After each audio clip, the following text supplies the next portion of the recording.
Hello, hello, hello, people of Earth. Welcome to Back to the Mat, episode 5. This is a show where I, a former wrestling fan, jump back into the world of pro wrestling after many years away. I don't really know what to expect in this era of WWE, and this series is me catching up, reacting, and rediscovering everything I used to love about wrestling. If you've ever taken a break from wrestling or you just want to see someone experience it all again, join me. And today, we're going to be talking about Monday Night Raw, the Raw after the Elimination Chamber. So, compared to last week, this episode was so much fun. We got a kidnapping, we got curses being thrown around, we got a title change, and then they ended the show and we got a little rivalry that goes beyond the script. It gets a little personal, is what I mean. And we're here to break it all down. So let's get started, huh? All right.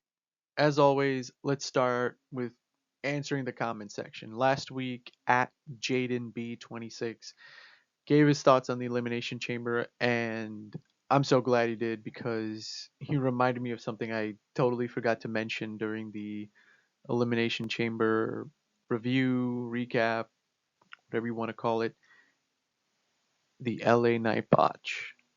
Now, from a pure pro wrestling fan perspective, look, botches happen, right? However, what matters isn't the mistake itself, it's how the company and the audience interpreted that mistake, right? So, Jaden mentioned, and I agree, that after the botch, it felt like it really hurt LA Knight, right? Especially when you combine it with what we saw on WWE Unreal Season 2. They basically explained that the Money in the Bank finish was supposed to be completely different, right? The finish was supposed to be completely different, and because LA Knight screwed it up, it caused some stress backstage. People were reportedly pissed off, and you can see it when you watch it. So after seeing that, and then seeing the Elimination Chamber botch, my first reaction was, "Oh no, they're gonna pull the plug on him." You know, they've given this guy so many chances, so many big spots, and now this. Right? That's what it feels like every time I go online. Everyone's like, "Oh, this guy, LA Knight, man, can't catch a break. We love him, but it's time to move on, right?" Like that's what I'm hearing online. And I had the Unreal example, and then I saw this from my perspective, and I was like, "Oh, that might hurt his chances, right?" And look, one thing to note is this botch wasn't with someone like Trick Williams or Javon Evans. This was with Randy Orton, and that's a huge trust signal, like from above, right? Like we're putting you with one of the most reliable people in the company, right? Don't miss. This is your moment, right? So when he did miss, my brain went, yeah, they might quietly move him down the card after this, right? But then I watched the opening segment of Raw, which we'll get to, and I started to rethink that, right? The way they used LA Knight here made me feel like, okay, maybe they aren't completely done with him.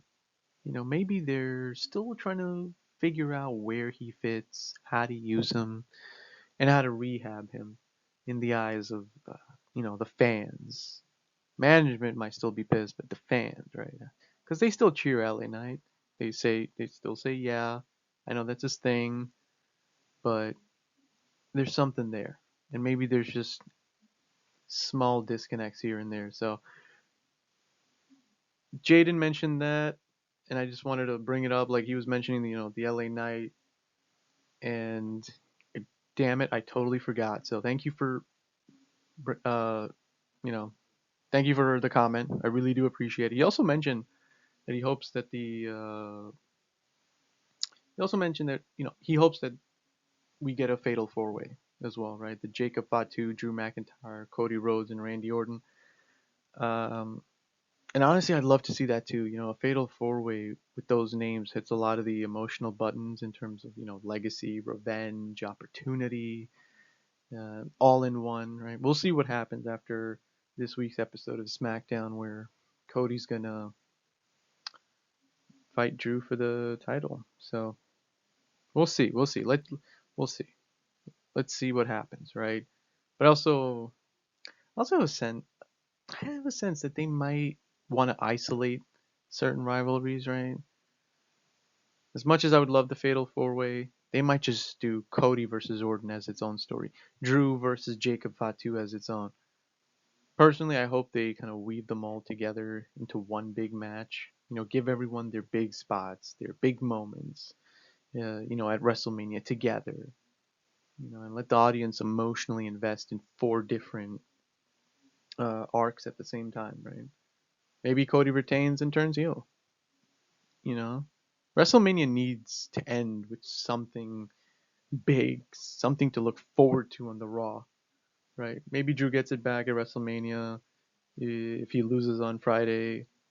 Maybe Randy walks out a 15-time champ, or maybe Jacob Fatu is the winner in all this, and they have some big plans for him. So yes, let's see what happens. I love reading the comments, and if you have a comment for this video, throw it down below. And look, this is a recurring segment that I'm trying to do, so it's all dependent on if the comments show up. So either way, shout out to Jaden B26 for the thoughtful comment. Keep those coming. This kind of back and forth is kind of what makes this series fun. So I'll keep it going as long as you keep giving me something to talk about. I love it. Much appreciated. The entire opening segment of Raw was honestly very well done. There were a lot of moving parts, but they all kept me engaged. Let's break it down. So we start with the Vision coming out, complaining about Seth Rollins' interference in the match, and as the promo goes on, masked men show up. Now, at this point, from a storytelling angle, I'm thinking, is there a masked man quota in WWE right now? Did they find some discount on black hoodies and masks and are trying to use it up? Like, what is going on? But look, but I'm actually glad that the Seth Rollins was revealed as the masked man. If they had run this whole angle, this whole segment on Raw with the masked man, no reveal, and then Seth walks out later, it'd be much. You know, I would be annoyed, even though it's finally over on the Raw. But for me, it was like sooner rather than later. So when I saw the masked man pop up again, I was like, all right, Seth is coming out at some point. But are we really bringing this thing back? All right, like, fine, okay. But instead, they use it. Look, they use the masked man to pull each member of the Vision away from Paul Heyman, leaving him isolated in the ring. And of course, we get another chair shot to the back by Seth Rollins. Is it overdone? Maybe. Do I personally hate it? Not really. Seth hits Heyman in the back, then hits the curb stomp, and suddenly Paul Heyman is bleeding. Shout out to the props department or the special effects department, you know. But look, I say shout out, but it looked like ketchup. It looked like a ketchup packet rather than a serious injury. It could have been a little on the darker shade, in my opinion. Um, Still, it leads to a great visual, right? Right, like Heyman being loaded into the ambulance, and then we get the twist. Is it a twist? I don't know. I'm saying twist, but by the end of the segment, we find out that LA Knight has hijacked the ambulance and basically has taken Paul Heyman hostage.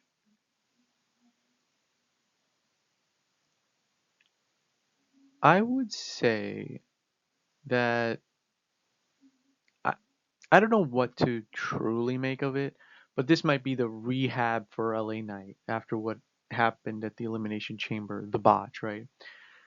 I honestly thought management, the higher ups may look at him and say, "We've given you multiple opportunities in big matches, but you've made some mistakes." But then they put him in this unique position where the fun is really in the possibilities, right?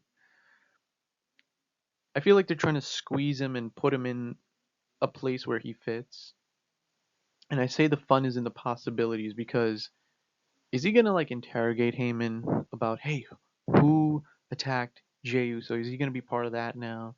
Is he going to hold him hostage in some warehouse and we're gonna have like a week to week thing where we're just like, hey, checking in with LA Knight? Like, like who knows? I feel like there's some fun with this. You know, are we gonna get something where LA Knight is just verbally bullying Heyman about the Jey Uso attack, who did it, and then Heyman is slowly trying to talk his way out of it, manipulating LA Knight into letting him go. A lot of speculation on mine, a lot of fun things to think about. I love this because it moves wrestling out of the ring and backstage and into the world, right? There, it goes beyond, you know, the fans in the background and the reporter backstage, right? I really hope this isn't just a one-off gag where we get the joyride with Paul Heyman in a stolen ambulance, and next week we act like nothing happened. If you're gonna do the kidnapping thing, commit to it. Let's have some fun. There's so much tension and mystery you can build from this, right? Who knows? Maybe LA Knight and Jimmy Uso are quietly aligned with Seth Rollins. Maybe Seth has something in mind for Paul Heyman, right? He finally got him away from the other two. But what does he do? Like I said, these are all speculations. These are all things. In the end, it could all just be for nothing, and it could have just been a really awesome opening segment that makes us watch next week to see what happens, and then kaput. But not every storyline has to be vanilla and chocolate. There's other flavors out there. There's other flavors we haven't explored yet, and this could be something to explore. And I hope they do something different. Let's talk about Dragon Lee and Gunther. At this point, this has to be the end of the feud, right? Like it's been fun, but I really want to see Gunther move into a more realistic WrestleMania level storyline.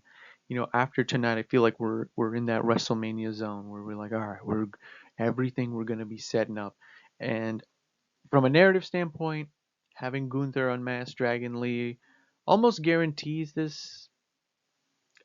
d- I'm thinking, does it guarantee this continues? Is Dragon Lee gonna come back with vengeance or something, or is this the all right? We're closing the chapter on this. So for me, it's been a nice arc, but not something big enough for WrestleMania, right? I want Gunther in something that feels more historic, not just a solid TV feud and this basically. And then we move on to the AJ Lee as champion and her wanting to be a fighting champion. Um, it feels like everybody wants to be, I guess, somewhat of a fighting champion these days. I did. Um,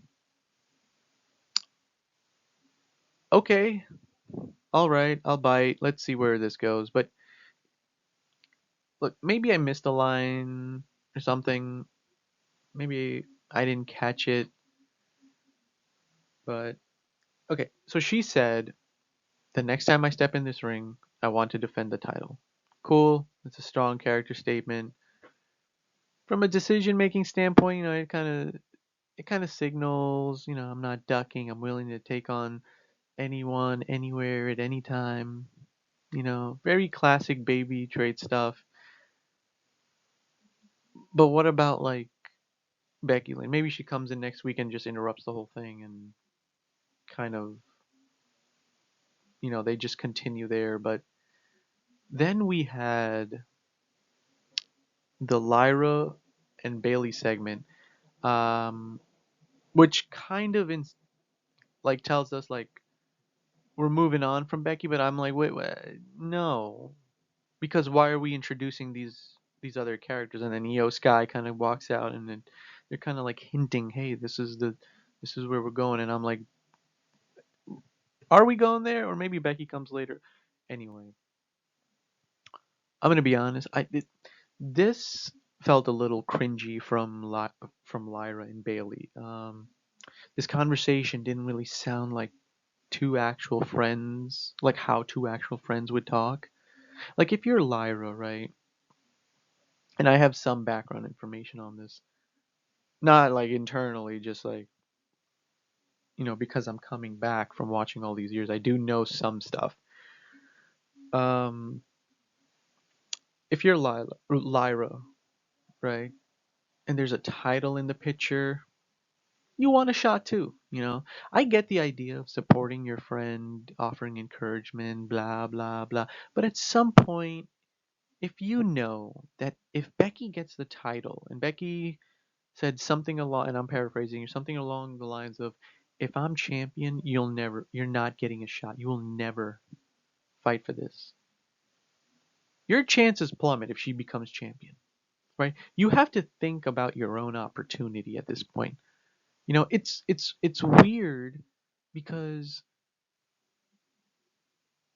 real people balance the loyalty with self-interest as well. I'm not saying be selfish and take it all for yourself, but she's literally just going, "Hey, this is all for you. Take it." And she's not like being like, "Hey, I want this too, and I'm gonna fight." Not like fight you for it, but like, "Hey, let the best woman win." There's none of that. There's just like, "Hey, go for it, and I'm not gonna stop you. I'm not gonna be getting in your way." And it's a little like I said, real people balance loyalty with self-interest. This scene leaned too hard into loyalty and almost ignored the self-interest piece, right? It made the interaction feel a bit off, especially when they're so I, like, "Oh, hey, you want to come with me?" And Lyra's face just glows up, and she's like, "Oh, okay, yeah." And I'm like, what is the point of that? What are we doing? What does that mean? It feels it feels off, right? It didn't feel like a natural emotion that people have.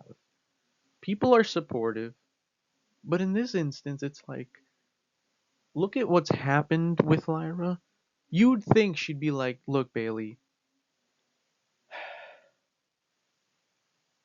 I want a shot at the title too." You know, if it, like, I'm thinking like off the top of my head right now, but like, tell us that you give a shit. Don't just hand it off. Care about the damn title, because who knows? You might never get it back if Becky wins it. So yeah, it's me like sort of thinking out loud. Tell me I'm wrong, right? Like honestly, tell me I'm wrong, because seriously, if I'm wrong and overthinking this, let me know in the comments below. I want to know if this was a believable segment for you. I didn't really buy it, and I'm trying to figure out the logic behind why she kind of said and did all this. She said, "Oh, Bailey, you missed WrestleMania last year." And I'm like, "You're going to miss WrestleMania this year. Don't you want a spot at WrestleMania?" You're not even gonna try anyway. I could go on and on. And while you type out, telling me I'm wrong and this and that, and I am overthinking. While you type that out, let's head on to El Grande Americano storyline. Let's get into it.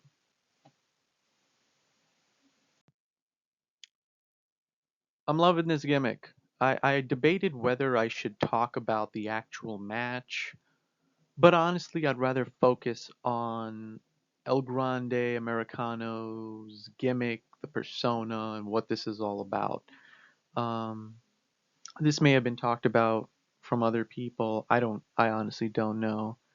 But from what from what I know and what I've kind of gathered, I'd like to just give my take on it and kind of present to you what I'm thinking. Because I feel like as this story moves forward, I telling it later might be difficult if you don't understand or if I don't tell you what's in my head, right? So, El Grande Americano. I think that this could be a forever character if they play it right, right? From what I've picked up, it's basically Chad Gable and Ludwig Kaiser, right? I haven't been part of this storyline since the beginning, so this is me, like I said, picking it up. And I love this character. And I love that this is more than this is more a persona that can be passed around, right? It's fascinating because you're separating the identity of El Grande Americano from the individual who's inside the mask. There's two people behind this thing. And I feel like this could be a forever character. That means you can keep the character alive for years. You can just swap the people inside and out, right? The fans can get a weird, fun meta game out of it. Like, who's really under the mask this time? And then they figure it out. And I feel like the direction that this could take could really make for some interesting conversations, right? I love the fact that when I forgot the name, but I'm going to say the red, white, and blue El Grande Americano is on AAA. He's wearing black, right?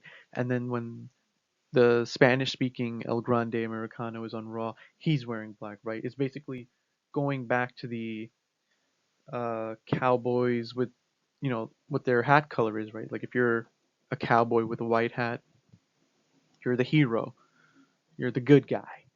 If you're a cowboy with the black hat, you're the villain, right? And they're kind of making that distinction here. And I love it. I love it. I'm like, when I saw it, I was like, oh, this is great, you know? So it's the little things, right?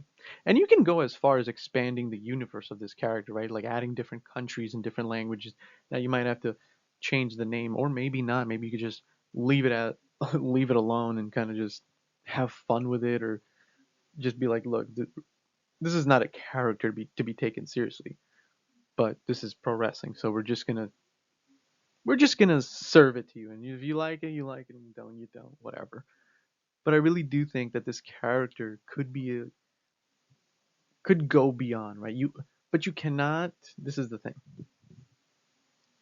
You cannot keep the wrestler with this identity permanently, because at some point they're gonna have to carve out their own path and make it on their own without the mask, right? Like like if your identity is the mask and you share this persona with multiple people, if they right now it's like two, but if it's multiple people, it's just a little too much, right? It can be a little confusing. If you sign a WWE contract and then they go, "Hey, you're going to be El Grande Americano," and then you do a really good job and they're just going to keep you there, it's a big problem.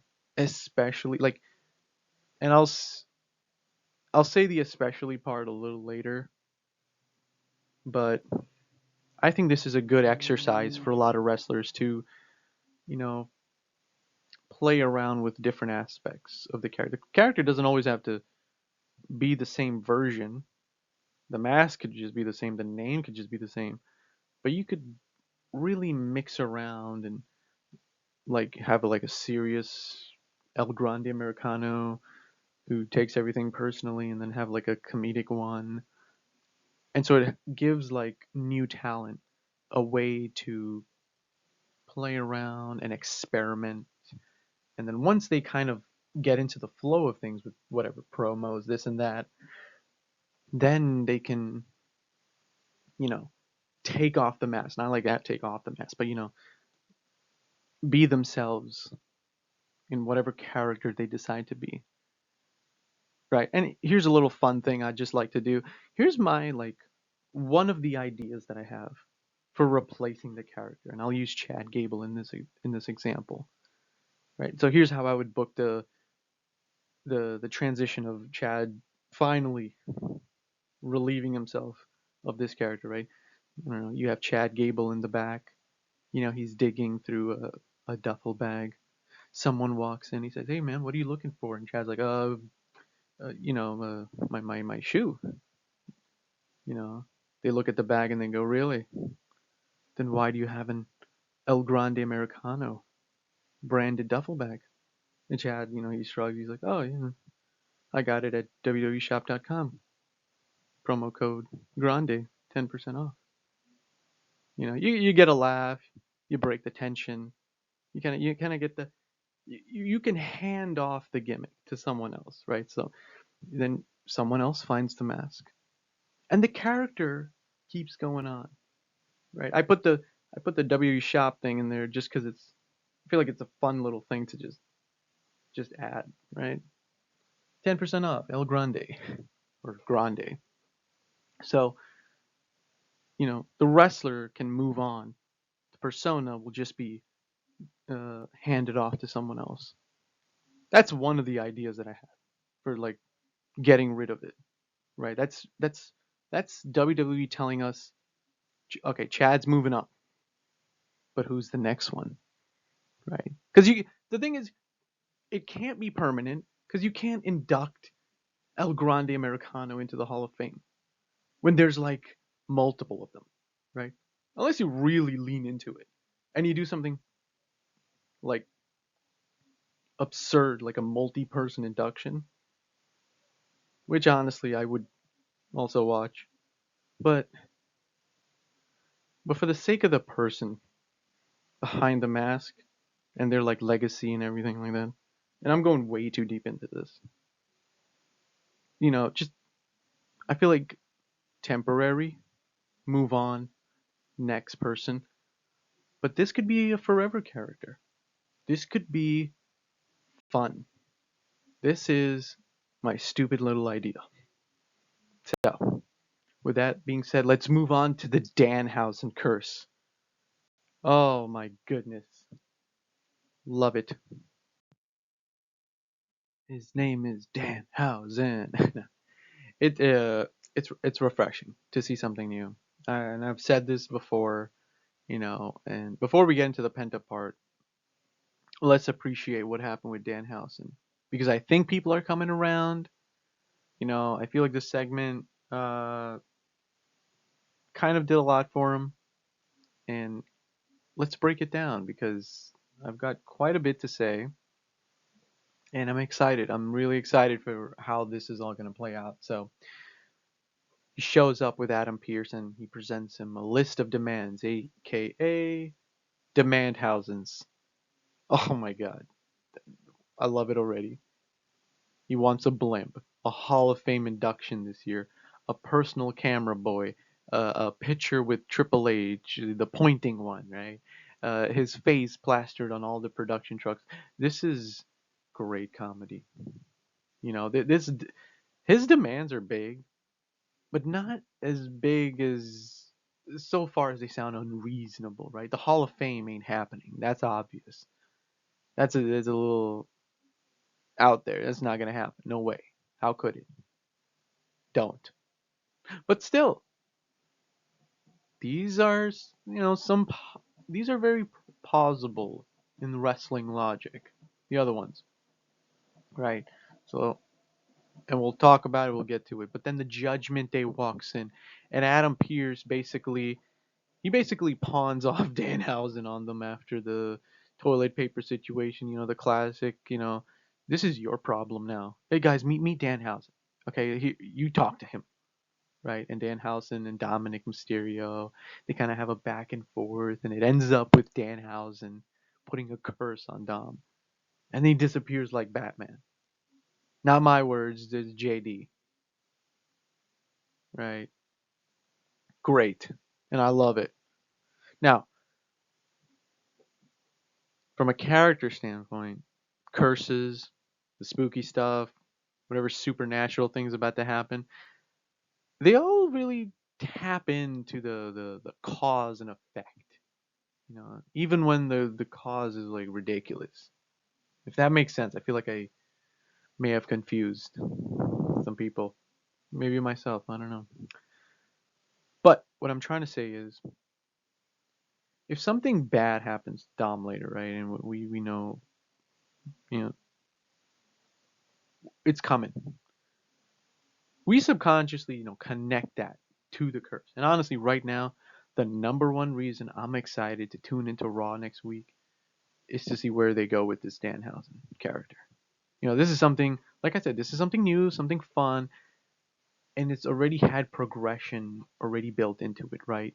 I'm excited for the next week's episode. He put a curse on Dominic Mysterio. Now we just wait to see how that curse plays out. You know, Later that day, Dom loses the title, and I I also really hope that they lean into it and these demands aren't just filler. I hope they actually start coming true in small ways, because if you give him a blimp, right? What is that segment gonna look like? Do we get a Danhausen like bit from inside the blimp? I'd watch that. That is something so different. I In the beginning of the show, I said, not everything has to take place in the ring and backstage. Now you have this character, this abnormal, like he could bend some of the rules, and you can really play around with it. And these demands you can build stuff off of these demand housings. The the blimp, right? What kind of segment are we gonna get from that? If he gets a personal camera boy like he wants, you could get like little Danhausen home vignettes and productions and stuff like that. You already got the Triple H pointing photo, so you can cross that off the list. And then he asked for, what was it? The production truck with his face on it. You can easily do a wrap on the bus or something on those trucks. It's not that expensive. And for this guy, I would do it 100%. You know, it's temporary. It's a temporary thing. It's hilarious. You have multiple people walking through. Like, what is that, Danhausen? He's like every character face on. What is going on? Lean into it, and I would say get excited, because this is something that I feel like everything is so similar these days that when a character like this comes along, you need to kind of just go for it. Like the broken Matt Hardy thing was so good, not in WWE. Outside of WWE, it was so good. And then he comes here and they didn't do it they didn't do enough justice to it, and the character kind of just got lost, and it just felt it wasn't the same. And I see Danhausen and I'm like, whatever idea that this guy probably has, just go with it. Just go with it. Have fun. Not everything has to, for the fans, not everything has to be so serious. Appreciate it, enjoy it. You know, it's pro wrestling. This isn't MMA. So, I'm here. I'll be watching, and I can't wait. You know, because what is this curse going to be about? What is going to happen? I'll talk a little bit about the Penta IC title. So, oh, and here's the thing: he could be floating around between like Raw and SmackDown. Yeah, I feel like him being exclusive to one. I feel like he should go between the two, right? The R Truth is there, Kit Wilson is there. As I'm like, oh, okay, you could. There's some, don't make him exclusive to one. Don't just box him in, you know. So some people can just exist. Some people can just exist to make the show more fun.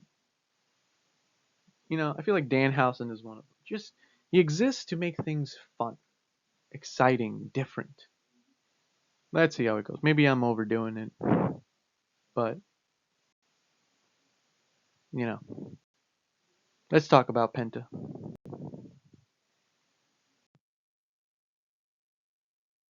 So here's the thing: we get he curses Dom, and by the end of all this, Penta is the new IC champ.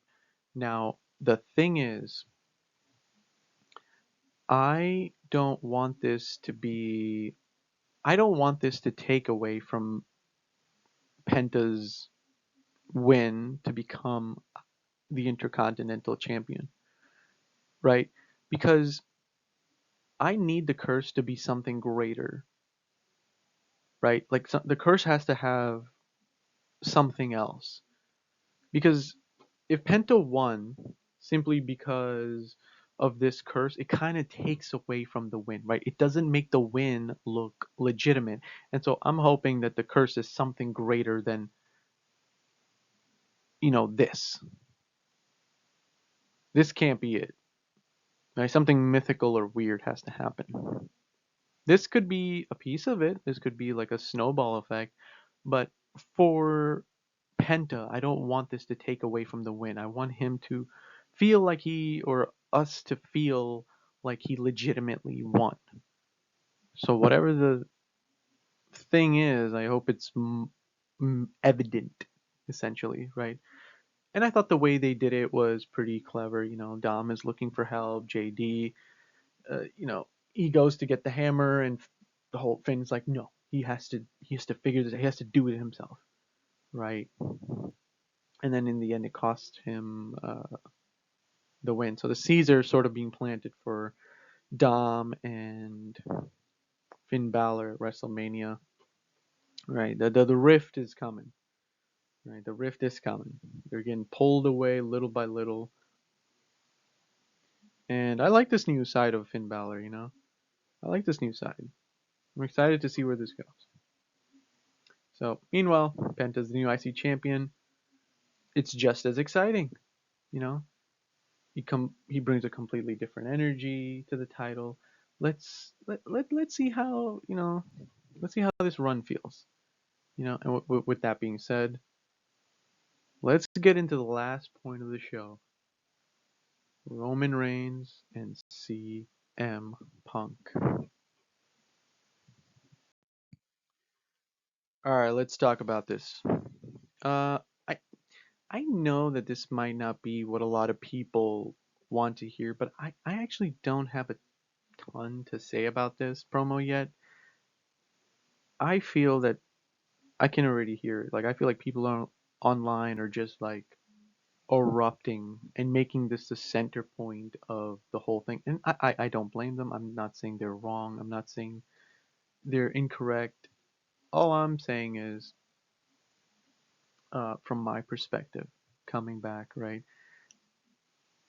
I don't have a ton to say about this because I kind of need more information. I need more things to unfold and more things to happen, right? Because look, a lot was said, a lot was, well, I wouldn't say a lot was personal.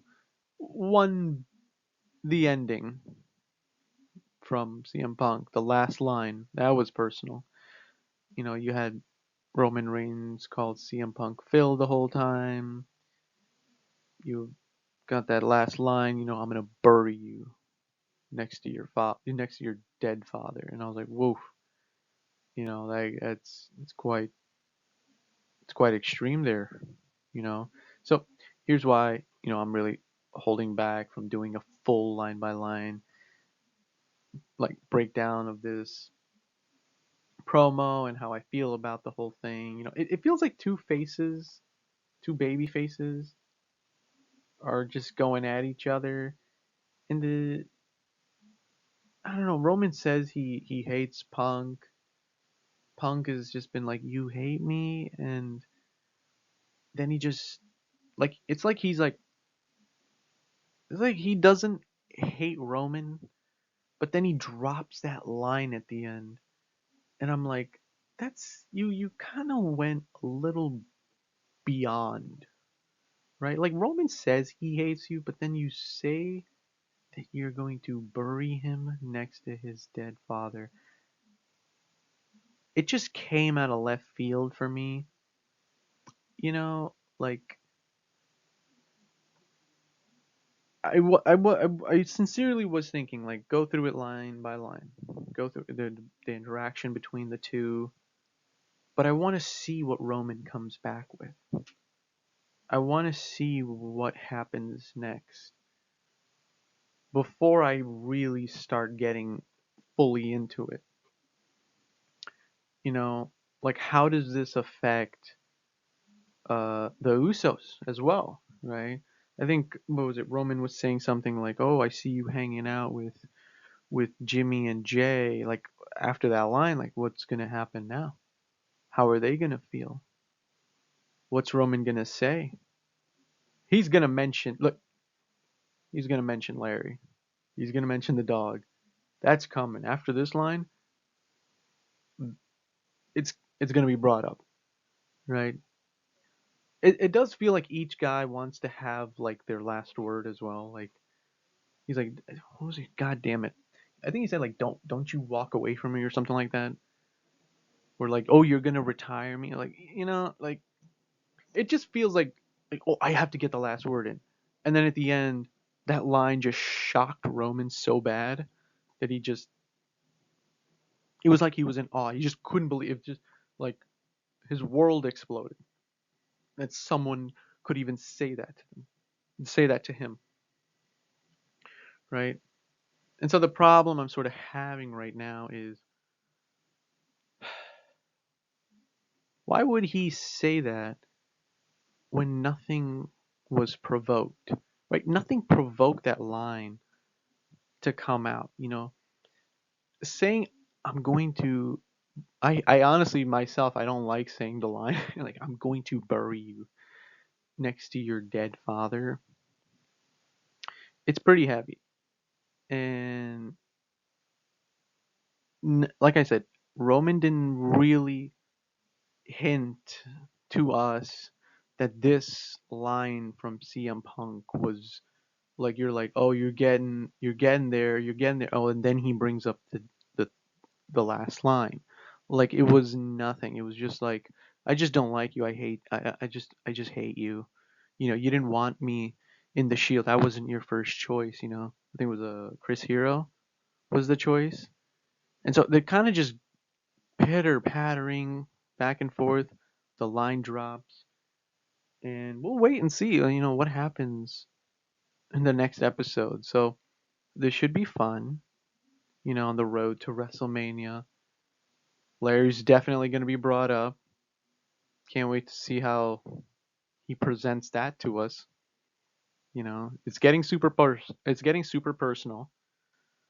You know, I just need a little bit more to just go through it. You know, uh, let's see. The last thing. Okay, so for now, I'm just gonna hold off on saying anything else. Um, if you guys want like a, by the way, if you guys want like a full episode where I just break down the Punk versus Roman thing like line by line, kind of like maybe go through like the subtext and all that stuff, let me know in the comments as well sometimes, look, I know that I didn't go through the full show, and I don't do that.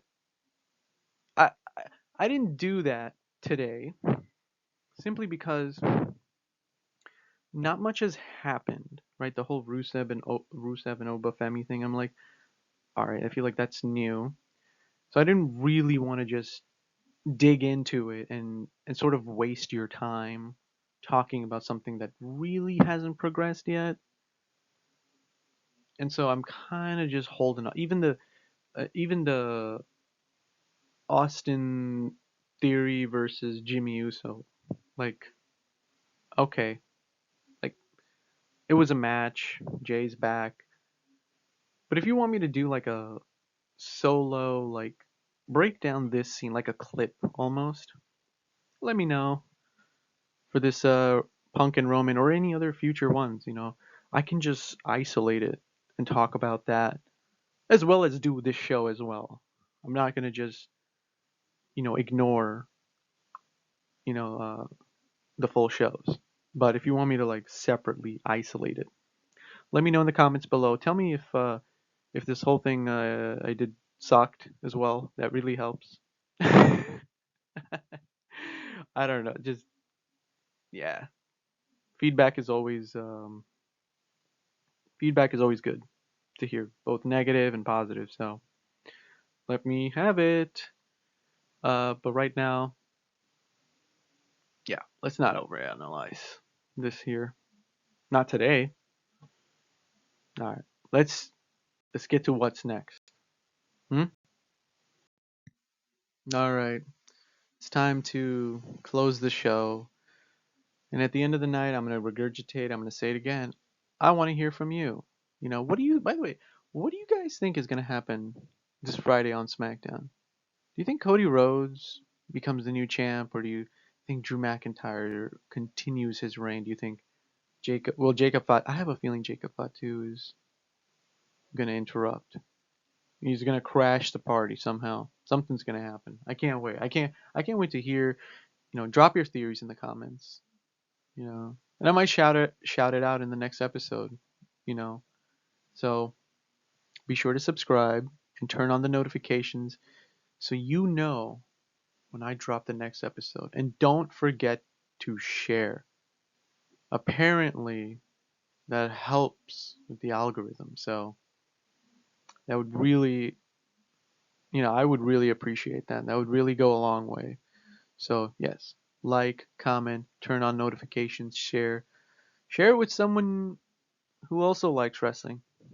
Share it with someone that you don't like. Maybe you think this episode truly does suck. Maybe this episode sucks and you just want to send it to your nemesis. I don't know. Think of someone, send it to them. I enjoy doing this. I hope you enjoy watching it. So, this has been episode 5 of Back to the Mat. I'll see you in the next one where I break down Friday Night SmackDown. Do we hear end new or end still? We'll find out. Thanks for watching.